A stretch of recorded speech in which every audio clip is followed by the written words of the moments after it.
اصل جو اس میں سے فروٹ تھا جس کو مولانا نکالا کرتے تھے وہ نہیں نکل رہا، اور ان کی زندگیوں میں یہ وہ چیز نظر نہیں آتی، بلکہ وہ لوگ تو اس کے خلاف کھڑے ہوتے نظر آ رہے ہیں۔ یعنی دین کا ایک مضبوط تصور ہے کہ دین ایک تقویت دیتا ہے، اور دین کا مقصد یہ ہے کہ حق کے لیے کھڑے ہو، تو وہاں پر تو وہ جو ہے رجت کو جو ہے پروموٹ کرتے نظر آتے ہیں۔ تو یہ ان کے بارے میں آپ کیا کہیں گے، اور ان کے بارے میں تفصیل سے یہ بھی بتائیں کہ واقعی وہ مولانا اسحاق کے کوئی شاگرد کنسیڈر کیے جا سکتے ہیں، یا واقعی وہ کوئی شاگرد تھے، یا بس وہ نام استعمال کرتے ہیں؟ مولانا کا سچ کوئی ایسا جگہ تو کوئی نہیں ہے جو ان کے پاس باقاعدہ بیٹھ کے پڑھا ہو۔ جمعہ پڑھنے آتے تھے یا کسی نے سوال پوچھ لیا، اسی حد تک کی شاگردی استادی تھی، وہ اپنے گھر میں چلے جاتے تھے، جمعرات کو آتے تھے، جمعہ پڑھا کے شام کو واپس چلے جاتے تھے۔ ایک دوسری بات یہ ہے کہ آپ نے یہ توجہ سے دیکھنا ہے کہ آدمی صبح سے شام تک ٹی وی پر سپورٹس دیکھے، ڈرامہ دیکھے، فلم دیکھے، وہ بور نہیں ہوتا۔ مولوی کی بات، پازیٹیو بات 5 منٹ دیکھے تو اس کو نیند آنے لگتی ہے۔ وجہ یہ ہے کہ مولوی نے ذمہ داری ڈالنی ہوتی ہے۔ صحیح بات۔ ڈرامہ، فلم، اس سے ذمہ داری نہیں ڈلتی۔ جس بات میں انسان کو کچھ ذمہ داری ادا کرنی پڑے، انسان اس سے بچتا ہے۔ بہانے اس کے پاس 10,000 ہوتے ہیں کہ یہ میرے مسلک کے خلاف ہے، یہ فلاں ہے، وہ ہے، یہ ہے وہ۔ اصل بات یہ ہوتی ہے کہ میں ایک ذمہ داری لینے کو تیار نہیں ہوں، اور اسلامی نظام کی ذمہ داری جو لینی ہے یہ شہادت گاہ الفت میں قدم رکھنا۔ تو یعنی آپ ناظرین دیکھ رہے ہیں کہ فالوئنگ اگر آپ نے حاصل کرنی ہے تو ٹپ بتا دی ہے پروفیسر صاحب نے، ذمہ داری نہ ڈالے لوگوں کے اوپر، ان کو مزے مزے کی باتیں بتائیں، اختلافات بتائیں۔ لائسنس دیں جنت کا بغیر کچھ کیے تو آپ کو 20 لاکھ روپے گھنٹہ تقریر کا ملے گا، اور باورچی کے 25,000 الگ ملیں گے، ہوائی جہاز کا ٹکٹ آنے جانے کا اس کے الگ کا ہے۔ یہ تو پھر حدیث بھی ہے نا کہ دین میں آسانیاں پیدا کرو، تو ہاں، تو اگر آپ ان کو ٹکٹ دے کے بھیجیں گے جنت کا تو وہ آپ کو ہوائی جہاز کا ٹکٹ دے دیں گے۔ لیکن ٹکٹ کا تبادلہ ٹکٹ سے ہوتا ہے۔ تو اگر آپ کسی سے کہیں مولانا محمد صاحب ٹکو شیعوں میں سے بہت بڑے لکھے آدمی تھے، ان کا نام مولانا صاحب سے ہی ہم نے پہلی دفعہ سنا۔ آیت اللہ تو ان کا لقب تھا، پھر وہ آیت اللہ العظمیٰ ہو گئے تھے، 90 سال کے ہو کے فوت ہوئے، یہ تقریباً 2022 میں، اندازہ ہے کہ 2022 میں فوت ہوئے۔ وہ جناب 1965 کی ان کی لکھی ہوئی کتاب میں نے پڑھی تو میں ہکا بکا رہ گیا کہ جس آدمی کا علم 1965 میں اتنا زیادہ تھا وہ اس کا علم 2012 میں کتنا ہوگا، کیونکہ اس کے نیچے لکھا ہوتا ہے کہ اس وقت بمباری ہو رہی ہے سرگودا پر، اور میں موم بتی کی لائٹ میں کام کر رہا ہوں، کیونکہ اس وقت جو لائٹیں بند ہوتی تھی نا، بلیک آؤٹ ہوتا تھا۔ اب اس کے بارے میں ایک شیعہ دوست مجھے کہہ رہا ہے، ہمارے بینک میں تھا، وہ کہتا ہے کہ میں نے کہا یار وہ مولانا محمد حسین ٹکو صاحب کا نام سنا ہے؟ ہاں سنیا جی۔ تو کیسے ہیں؟ کچھ نہیں، بالکل فارغ ہے یار۔ میں نے کہا وہ کہتے کیا ہیں؟ کہتا ہے نماز پڑھو۔ اب اس سے بڑا جرم کو ہو سکتا ہے مولانا صاحب کا؟ تو بڑا جرم۔ تو بھائی جو آدمی ذمہ داری ڈالے گا لوگ اس کے دشمن ہوتے ہیں۔ اچھا، محمد حسین ٹکو کے بارے میں واقعہ میرے بھی یاد آ گیا، یہ نام مولانا اسحاق کی کسی تقریر میں نے سنا، اور پھر میں نے خود بھی تھوڑا سا دیکھا آگے پیچھے تو کچھ چیزیں ملی، تو میں نے اپنے ایک شیعہ دوست سے کہا کہ یار تم نا محمد حسین ٹکو کو سنا کرو، تو اس کا رسپانس یہ تھا کہ انہیں یا وہ تو وابشی ہے۔ تو اب ان کا کیا انداز تھا بات کرنے کا؟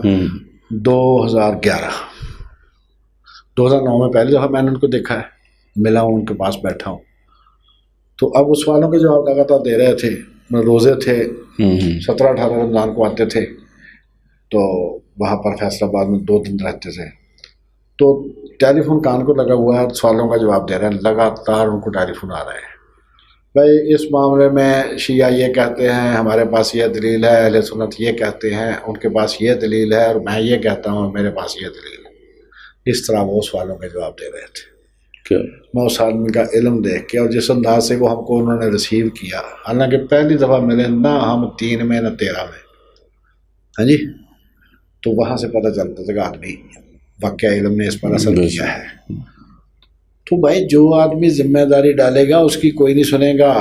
یہ اصل بات. اس سے تو ایسے بھاگتے ہیں جیسے شیر سے بھاگتے ہیں باقی جانور. تو جو آدمی کہے کہ میرے پاس آؤ ٹکٹ لو جنت کا، اور ہوتا وہ بہت عقل مند ہے. مارکیٹنگ کے حساب سے وہ سب سے عقل مند آدمی ہوتا ہے. حسن بن صبا کا قصہ میں نے آج سنایا تھا، پتریاں بیٹھے تھے. وہی قصہ ہے. وہ کہتا ہے کہ جب یہ دوزخ میں چلا جائے گا تو مجھے کہاں یہ تانا دینے آئے گا، واپس آئے گا یہ قبر سے اٹھ کے. ایسے ایسے لوگ، یہ بیوقوف آدمی ہے. صحیح بات. تو کسی نے پوچھا ان بیبیوں سے جو کوئی کام کرتی ہیں کہ آپ کے پاس کون لوگ آتے ہیں؟ انہوں نے کہا الو کے پٹھے آتے ہیں. ٹھیک. جو گورنمنٹ کو ٹیکس نہیں دیتے ان سے ہم ٹیکس لیتے ہیں. ٹھیک ہے. یہ بات ہے ساری. اصل بات یہ. چلیں جی، جزاک اللہ خیر. بہت مولانا کی زندگی کے بہت سے پہلوؤں پر ہم نے جو ہے کوشش کی ہے کہ روشنی ڈلے، لیکن بہت سے پہلو رہ بھی گئے ہیں. لیکن ہمارا مقصد یہ تھا آج کا کہ مولانا اسحاق رحمۃ اللہ علیہ جو تھے ان کا ایک مشن تھا، اور وہ جو کچھ بھی بات کرتے تھے آپ کو اس مشن کی ایک جھلک اس میں نظر آتی، اور وہ مشن ایک تھا، غلبہ دین غالب ہو. اور اسی کے لیے ان کی ساری جدوجہد تھی. اس راہ میں، اس جدوجہد کی راہ میں جو بھی رکاوٹیں تھیں ان کو دور کرنا ان کا ایک مشن تھا، اور وہ ساری زندگی اسی کو دور کرتے رہے.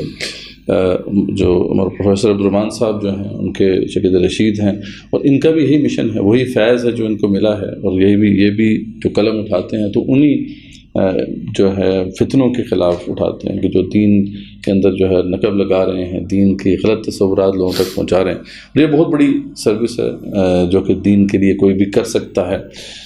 یہ بات جو اینڈ میں مولانا پروفیسر صاحب نے کی، یہ بڑی اہم ہے کہ جب بھی آپ حق بات بیان کریں گے تو پھر آپ کو آڈینس ذرا مشکل سے ملے گی، لیکن جو آڈینس ملے گی بہرحال وہ ایک پائے کی آڈینس ہوگی، اور ان سے آپ یہ توقع کر سکتے ہیں کہ وہ بعد میں بھی کچھ ان کے ذریعے سے خیر ہی دنیا میں پھیلے گا. اور اگر آپ نے ایسی بات پیش کی جو جیسے پروفیسر صاحب بتا رہے ہیں کہ لوگوں کی جو نفوس ہیں ان کو پسند آنے والی ہو، تو آپ کو کچھ پذیرائی تو مل جائے، کچھ فالوورز تو مل جائیں گے، لیکن یہ ہے کہ آپ کے لیے دنیا اور آخرت کے لیے صدقہ جاریہ نہیں ہوگا بلکہ وبال کا باعث بن سکتا ہے.